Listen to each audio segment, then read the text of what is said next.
महत्व क्या है? अध्यक्ष महोदय, भारत में नगर प्रशासन पहली बार 1687 में मद्रास नगर निगम में वायसराय मिस्टर रिप ने पहली बार भारत में लाए। लगभग 334 वर्ष पहले ये व्यवस्था शुरू हुई। फिर 1726 में कलकत्ता और बॉम्बे नगर निगम बने और 19वीं सदी के प्रारंभ में 1935 में सरकार व प्रांतियों के तहत नगरपालिका सरकार को विशिष्ट शक्तियां दी गई। अध्यक्ष महोदय,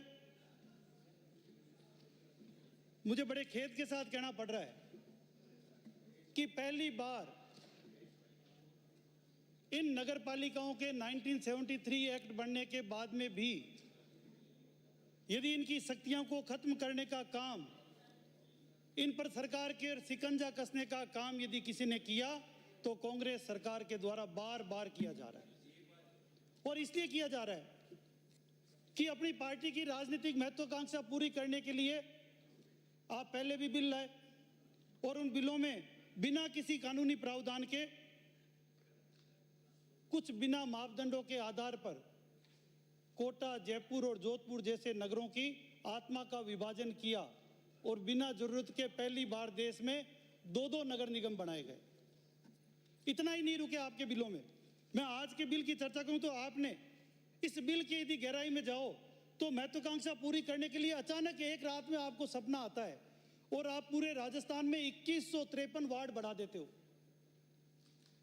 आप ये देखो कि आपने वार्ड कितने कर दिया। आपके 213 नगर पालिकाएं हो जाएगी। 17 का आप संशोधन कैबिनेट में कर चुके हो। उसके बाद 213 हो जाएगी। 10 निगम है, 34 नगर परिषद है।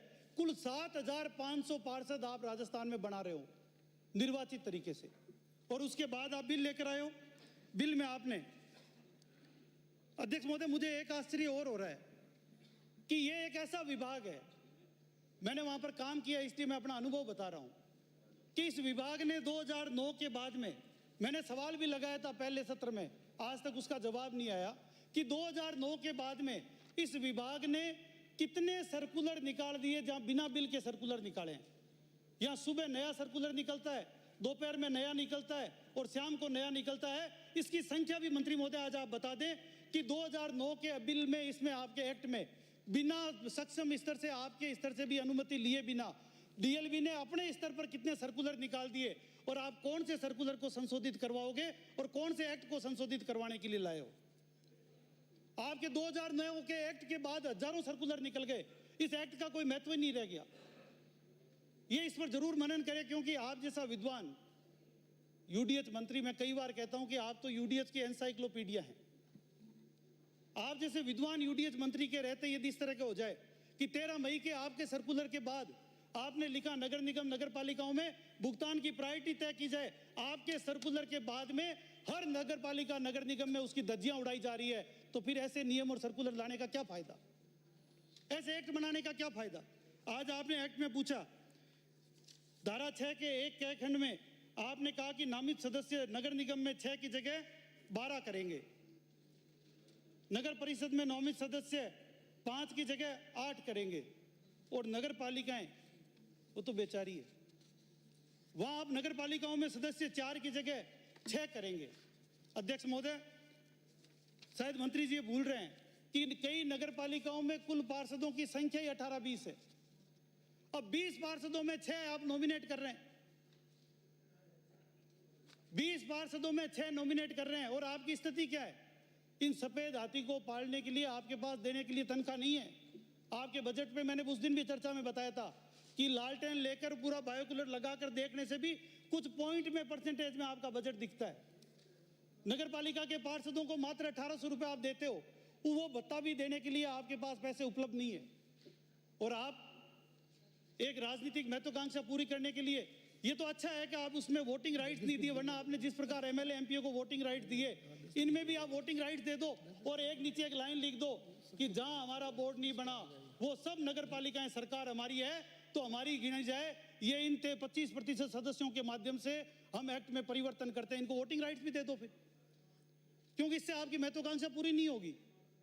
इस तरीके से केवल सरकार के माध्यम से नगर पालिकाओं पर थोपना और नगर पालिकाओं का राजनीतिकरण करना, मैं समझता हूं मंत्री महोदय इसके पर कहीं ना कहीं तो लगाम लगाओ। ये आप ही के 1973 में भारत में आपकी कांग्रेस की सरकार थी जब एक्ट बना था। उस एक्ट को भी एक बार देख लो। उस एक्ट की आत्मा रो रही है कि उसके बाद आपने कितने संशोधन कर दिए। आज वहां चपरासी का ट्रांसफर भी होता है तो फाइल मंत्री जी के पास आती है। मेरा निवेदन है आपसे कि आप जैसे विद्वान मंत्री के रहते यदि ये संस्थाएं ठीक नहीं हुई तो भविष्य में इनकी कभी ठीक होने की कभी उम्मीद भी मत पालना। अच्छा होता आप बिल लाते, आपकी रेवेन्यू बढ़ाने की कार्य योजना लेकर आते, आप तनख्वाह बांटने के लिए पैसे के लिए कोई कार्य योजना लेकर आते। मैं इसलिए कह रहा हूं मंत्री महोदय कि आपने जिस प्रकार से इस धारा में, धारा 6(2) में भाग 4 में आपने एक इसमें इन नामित सदस्यों में एक दिव्यांग व्यक्ति को जोड़ने किया है, मैं उसका स्वागत करता हूं। लेकिन आपको अतिरिक्त लाने की कहां आवश्यकता पड़ गई? आप उन्हीं में से आप उसको अतिरिक्त ले लेते। और माननीय राजाखेड़ा से आने वाले सदस्य आपके रिश्तेदार है, आप बाद में चैम्बर में जाकर बात कर लेना, यहाँ हमारे लिए छोड़ दो, आप यहाँ हमको ही बात कर लेने दो। सभापति महोदय व्यवस्था तो डिस्टर्ब कर रहे हैं बीच में। और सभापति महोदय धारा 24 की 17 में आपने 2 से अधिक संतान होने पर पालिका सदस्य चुने जाने के लिए उसमें लिखा है कि दत्तक में दी गई किसी संतान की संख्या की गणना करते समय अपवर्जित नहीं किया जाएगा।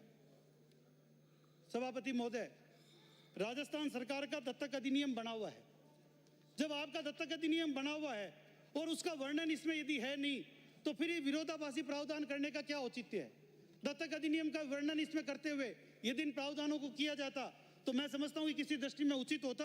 इस प्रकार से केवल राजनीतिक लाइनें खींचने के लिए और सरकार द्वारा अधिनियम में वर्णित ऐसी स्थिति में विरोधाभासी प्रावधान किया जाना और केवल राजनीतिक महत्वाकांक्षाओं की पूर्ति के लिए और पार्टी के लोगों को ओबलाइज करने के लिए यदि इतने सदस्य बढ़ाने के बाद भी यदि पार्टी ओबलाइज नहीं हो रही तो मंत्री महोदय वो कभी होगी भी नहीं।